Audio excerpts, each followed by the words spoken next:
بسم الله الرحمن الرحيم. فصل. الكلمة لفظ وزع لمعنى مفرد وهي منحصرة في 3 أقسام: اسم وفعل وحرف، یا اسم وفعل وحرف، لأنها إما أن لا تدل على معنى في نفسها وهو الحرف، أو تدل على معنى في نفسها ويقترن معناها بأحد الأزمنة 3 وهو الفعل، أو تدل على معنى في نفسها ولم يقترن معناها به وهو الاسم. فحد الاسم كلمة تدل على معنى في نفسها غير مقترن بأحد الأزمنة 3 عن الماضي والحال والاستقبال كرجل وعلم، وعلامته صحة الإخبار عنه نحو زيد قائم، والإضافة نحو غلام زيد، ودخول لام التعريف كالرجل، والجر والتنوين نحو بزيد، والتثنية والجمع والنعت والتصغير والندى.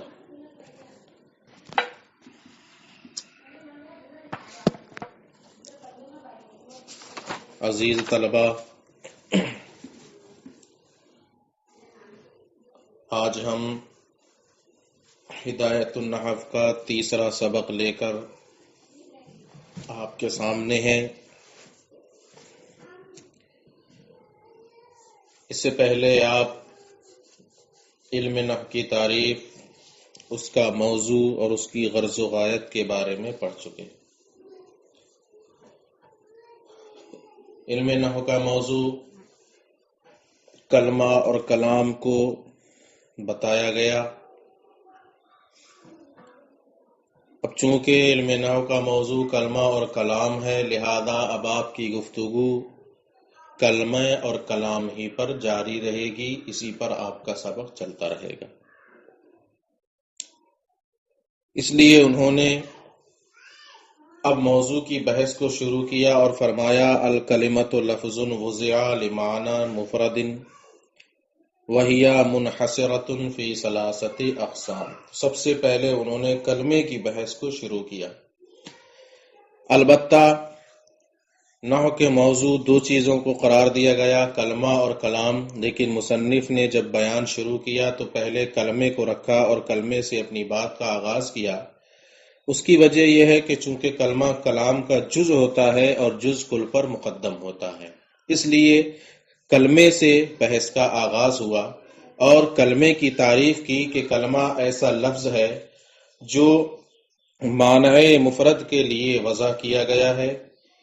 وَهِيَ مُنْحَصِرَةٌ فِي 3 اقسام، اور کلمے کی 3 قسمیں ہیں۔ کلمے کی 3 قسمیں آپ پہلے سے بھی پڑھ چکے ہیں، قواعد النحو میں بھی آپ نے پڑھی ہوں گی، دراست النحو میں بھی پڑھی ہوں گی، آگے بھی آپ کافیت النحو پڑھیں گے تو وہاں بھی آپ کی بحث میں آئے گا۔ کلمے کی یہ 3 قسمیں: اسم، فعل، حرف، یہ 3 قسمیں ہیں جن کا اب تفصیل سے وہ بیان شروع کریں گے۔ مگر تفصیل بیان کرنے سے پہلے وہ وجہ حصر بیان کریں گے کہ کلمے کی یہ 3 ہی قسمیں کیوں ہیں، کلمہ ان 3 ہی اقسام میں منقسم کیوں ہوتا ہے، وہ اس چیز کو بیان کرنا چاہیں گے، اس کی دلیل بیان کرنا چاہیں گے۔ فرماتے ہیں: لِأَنَّهَا إِمَّا أَن لَا تَدُلَّ عَلَى مَعْنًى فِي نَفْسِهَا وَهُوَ الْحَرْفُ۔ وجہ بیان کرتے ہیں، وجہ حصر، کہ کلمہ یا تو ایسا ہوگا کہ وہ کسی معنی پر بذات کوئی دلالت نہیں کرتا ہوگا، یعنی اپنی ذات کے اعتبار سے فی نفسہا اس کا معنی نہیں سمجھ میں آئے گا، وہ کسی معنی پر دلالت نہیں کرے گا، بلکہ کسی دوسرے کلمے سے اس کو ملانا پڑے گا، تب جا کر اس کا معنی سمجھ میں آئے گا۔ تو اب یا تو کلمہ ایسا ہوگا جو بذات اپنی ذات کے اعتبار سے فی نفسہا کسی معنی پر دلالت نہیں کرے گا، یا وہ کلمہ ایسا ہوگا جو بذات کسی معنی پر دلالت بھی کرے گا اور ساتھ ہی ساتھ اس کے ساتھ کوئی زمانہ، تینوں زمانوں میں سے کوئی زمانہ بھی متصل ہوگا، چاہے وہ زمانہ ماضی کا ہو، چاہے وہ حال کا ہو یا استقبال کا ہو، ان تینوں زمانوں میں سے کوئی زمانہ بھی اس کلمے کے معنی کے ساتھ مقترن ہوگا، متصل ہوگا۔ یا وہ کلمہ کسی معنی پر تو بذات دلالت کرے گا لیکن اس معنی کے ساتھ تینوں زمانوں میں سے کوئی زمانہ نہیں پایا جائے گا۔ لہذا اب اگر کلمہ ایسا ہے جو اپنے معنی پر بالذات دلالت ہی نہیں کرتا، اسی کو حرف کہتے ہیں، اور اگر کلمہ ایسا ہے کہ وہ کسی معنی پر بھی دلالت کر رہا ہے اور ساتھ ہی ساتھ معنی کے ساتھ تینوں زمانوں میں سے کوئی فعل بھی پایا جا رہا ہے، اسی کو فعل کہتے ہیں۔ اور اگر کلمہ صرف اپنے معنی پر دلالت کر رہا ہے، فی نفسہا کسی معنی کو بتا رہا ہے لیکن اس کے ساتھ تینوں زمانوں میں سے کوئی زمانہ نہیں پایا جا رہا ہے، اسی کو اسم کہتے ہیں۔ تو یہ کل 3 اقسام ہوئے اور تینوں اقسام کی وجہ حصر بھی یہاں پر مصنف نے بیان کر دی۔ اب آپ ترجمہ ملا لیں۔ لِأَنَّهَا إِمَّا أَن لَا تَدُلَّ عَلَى مَعْنًى فِي نَفْسِهَا وَهُوَ الْحَرْفُ، اس لیے کہ کلمہ یا تو فی نفسہا کسی معنی پر دلالت ہی نہیں کرے گا، یہی حرف ہے، یا کسی معنی پر فی نفسہا دلالت کرے گا اور اس کا معنی تینوں زمانوں میں سے کسی ایک زمانے کے ساتھ مقترن ہوگا، وہ فعل ہے، یا کسی معنی پر فی نفسہا کلمہ دلالت کرے گا لیکن اس کا معنی کسی زمانے کے ساتھ مقترن نہیں ہوگا، اسی کو اسم کہتے ہیں۔ فحد الاسم کلمۃ تدل علی معنی فی نفسها غیر مقترن باحد الازمنۃ الثلاثہ عن الماضی والحال والاستقبال كرجل وعلم۔ کلمے کی تینوں قسموں کو بیان کرنے کے بعد ان کی وجہ حصر بھی مصنف نے بیان کر دی اور یہ بتا دیا کہ کلمہ انہی 3 اقسام میں کیوں منقسم ہوتا ہے، کلمے کی یہی 3 قسمیں کیوں ہوتی ہیں۔ اب اس کے بعد وہ بالتفصیل تینوں قسموں کا بیان شروع کرتے ہیں اور ایک ایک کر کے ہر ایک کا بیان آپ کے سامنے رکھا جائے گا۔ سب سے پہلے وہ اسم کا بیان شروع کرتے ہیں اور اسم کی تعریف کرتے ہیں۔ فرماتے ہیں کہ اسم کی تعریف یہ ہے کہ اسم ایسا کلمہ ہے جو بالذات کسی معنی پر دلالت کرے لیکن وہ معنی تینوں زمانوں میں سے کسی زمانے کے ساتھ مقترن اور متصل نہ ہو۔ تینوں زمانوں سے مراد ماضی، حال، استقبال، جیسے رجل و علم۔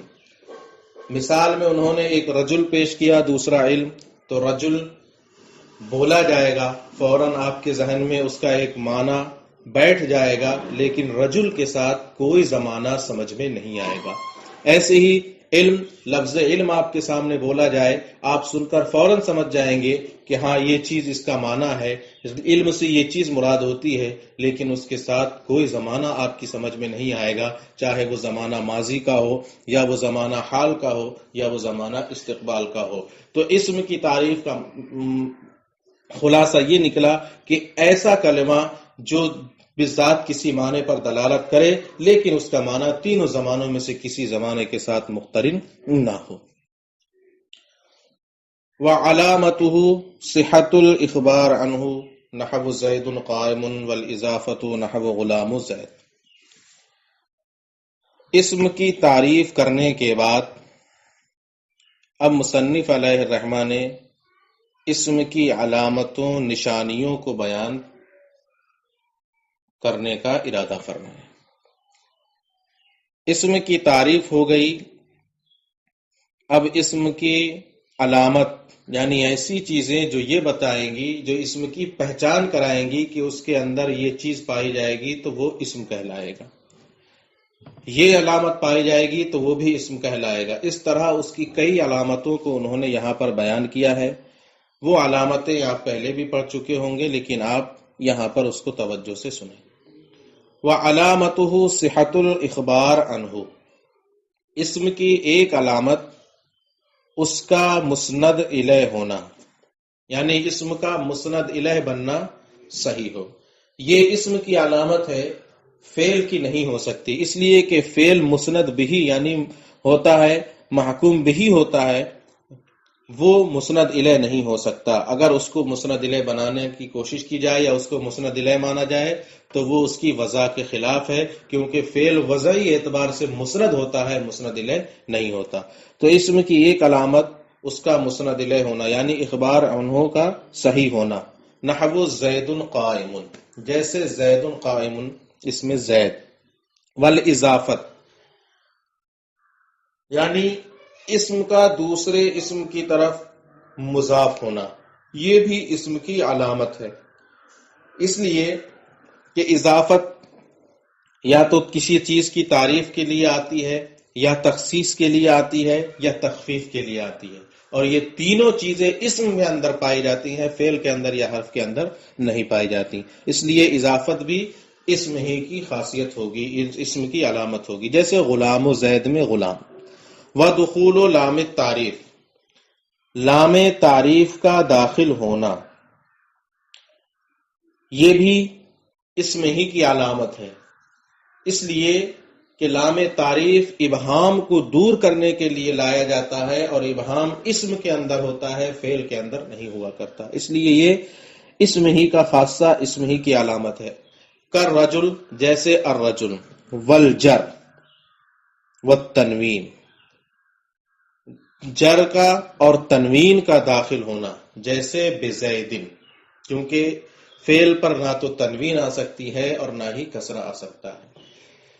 والتثنیۃ والجمع والنعت والتصغیر والنداء، تثنیہ ہونا، جمع ہونا، نعت صفت بننا، مصغر ہونا، تصغیر آنا، والنداء اور ندا کرنا، یہ سارے کے سارے خاصے، یہ سارے کی ساری علامتیں اسم کے اندر ہی پائی جا سکتی ہیں، فعل یا حرف کے اندر نہیں پائی جاتی. فرماتے ہیں فَإِنَّ كُلَّ هَذِهِ خَوَاصُ الْاسْمِ، یہ ساری کی ساری علامتیں، یہ ساری کے ساری چیزیں اسم کی خاصیتیں، اسم کا خاصہ ہے. خاصے کا مطلب ما یوجد فی شیء ولا یوجد فی غیرہ، ایک چیز میں جو چیز پائی جائے دوسری میں وہ چیز نہ پائی جائے. تو یہ سارے کے سارے اسم کے خواص ہیں، لہذا یہ اسم کے اندر پائے جائیں گے، فعل یا حرف کے اندر یہ خاصے نہیں پائے جائیں گے.